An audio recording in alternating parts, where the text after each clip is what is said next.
ஐந்து கரத்தனை ஆணை முகத்தனை இந்தின் இளம்பிறை போலும் ஏற்றனை நந்தி மகந்தனை ஞானக் குழந்தினை புந்தியில் வைத்தடி போற்றுகின்றேனே.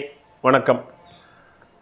எஸ்கே ஜோதிடத்தின் வாயிலாக உங்களை சந்திப்பதில் பெருமகிழ்ச்சி அடைகின்றேன். இன்றைக்கு பார்க்கிற ஜோதிட தலைப்பு சனி பெயர்ச்சி பலன்கள். மேஷம் முதல் மீனம் வரை ஒவ்வொரு ராசிக்கும் சனி பகவான் எந்த மாதிரியான பலன்களை தர இருக்கிறார் என்பதை பற்றி ஒரு விரிவான ஒரு பார்வை. வருகிற 20ஆம் தேதி நடைபெறுகின்ற சனிப்பெயர்ச்சியே ஒரு நிலையான முழுமையான சனிப்பெயர்ச்சியாக கருதப்படுது. திருநள்ளாறு போன்ற சனீஸ்வரனுடைய ஆலயங்களில் வருகிற 20ஆம் தேதி புதன்கிழமை நடைபெறுகின்ற சனிப்பெயர்ச்சியே மகத்தானதாக கருதப்படுகிறது. இதுவே நிலையானது. இந்த சனி பகவான் கும்பராசி மண்டலத்தில் 2.5 ஆண்டுகள் முழுமையாக இருந்து நமக்கு பலனை தர இருக்கின்றார். அடுத்ததாக சிம்மராசி. சிம்மராசிக்கு இந்த சனிப்பெயர்ச்சியானது எவ்வாறு பலன்களை தருகிறது என்பதை பற்றி பார்க்கலாம். சிம்மராசிக்கு அதிபதி சூரியன். சூரியனுக்கு சனி பகவான் கடுமையான ஒரு பகை கிரகம். இதுநாள் வரை கடந்த 2.5 ஆண்டு காலமாக ராசிக்கு 6ஆம் இடத்தில் இருக்கின்ற சனி பகவான் தற்பொழுது 7ஆம் இடத்திற்கு வருகின்றார். இது நம்ம கண்டக சனி அப்படின்னு நம்ம சொல்லுவோம். 7ஆம் இடத்தில் இருக்கின்ற சனி பகவான் ராசியை பார்ப்பார்.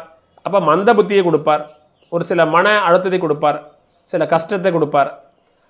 மனமானது இறுக்கமாக இருக்கின்ற ஒரு சூழல் இது. பல்வேறு வகையான சிந்தனைகள் தலைக்குள்ளே போட்டு நீங்கள் குழப்பிப்பீங்க. கொஞ்சம் தெளிவாக இருங்க.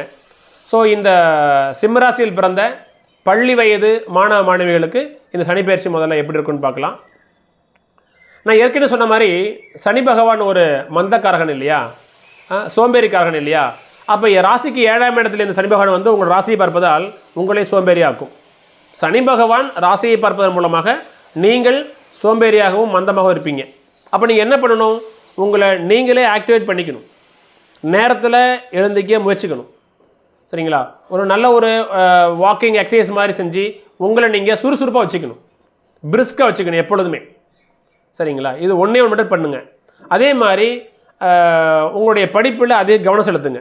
ஏன்னா அரசு பொதுத் தேர்வை எதிர்கொண்டு காத்திருக்கின்ற நீங்கள் இன்னும் ஒரு 2-3 மாதத்தில் உங்களுக்கு அரசு பொதுத் தேர்வு வர இருக்கின்றது. 10 மற்றும் 12ஆம் வகுப்பு மாணவ மாணவிகள் அதிக முயற்சி பண்ணுங்கள், ஹார்ட் ஒர்க் பண்ணுங்கள். ஹார்ட் ஒர்க் நெவர் ஃபெயில்ஸ் என்கின்ற அடிப்படையில் நீங்கள் ஒர்க் பண்ணிங்கன்னு சொன்னால் நிச்சயமாக உங்களுக்கு இந்த காலகட்டமானது வெற்றியாக அமைகிறது. அதில் மாற்றுக்கிறது இல்லை.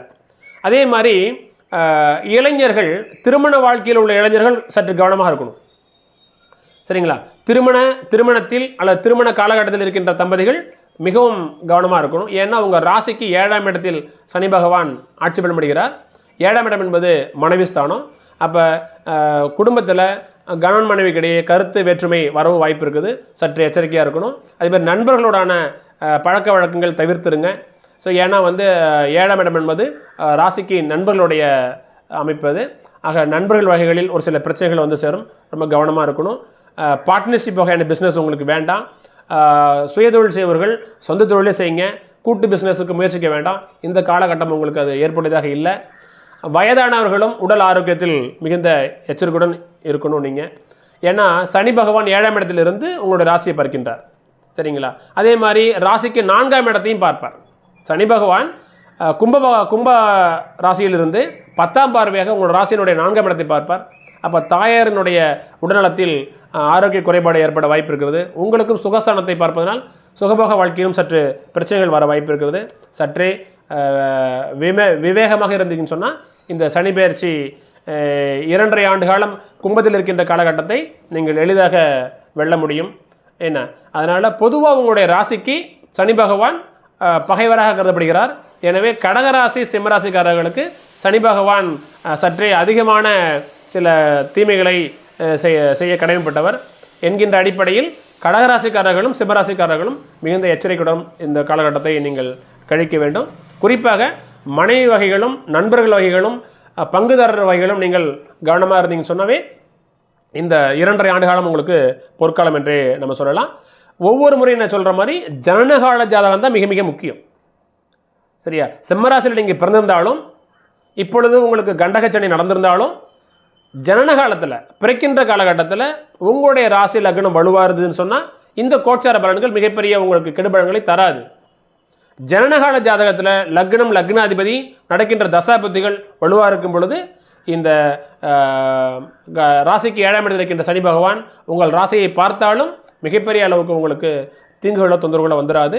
ஸோ சிம்மராசிக்கும் இந்த காலகட்டமானது 50% நிச்சயம் நன்மை பயக்கின்ற ஒரு காலகட்டமாக இருக்கிறது. நன்றி, வணக்கம்.